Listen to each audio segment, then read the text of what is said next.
గత సంవత్సరం సెప్టెంబర్ నందు తిరుపతిలో Indira Gandhi national centre for arts, ministry of cultural, government of India ఆధ్వర్యంలో ఒక్కరోజు పెయింటింగ్ వర్క్ షాప్ లో పాల్గొన్న నెల్లూరుకు చెందిన Guinness record holder Sheikh Aamir John vision of Viksit Bharat painting పోటీలో పాల్గొన్నారు. నేడు ప్రకటించగా అందులో నెల్లూరుకు చెందిన అమీర్ జాన్ 3వ బహుమతి సాధించి 25,000 నగదు బహుమానం, ప్రశంసా పత్రం గెలుపొందడం నెల్లూరుకు చెందిన చిత్రకారులు తమ అభినందనలు తెలియజేశారు.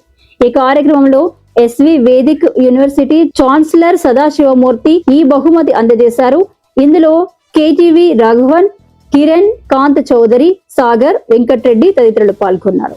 ఈ సందర్భంగా అమీర్ జాన్ మాట్లాడుతూ, వికసిత్ భారత్ అనే అంశంపై నేను చిత్రించిన చిత్రానికి 3వ బహుమతి రావడం చాలా సంతోషంగా ఉందని, నా యొక్క చిత్రకళ అభివృద్ధికి నన్ను ప్రోత్సహించిన ప్రతి ఒక్కరికి కృతజ్ఞతలు తెలిపారు.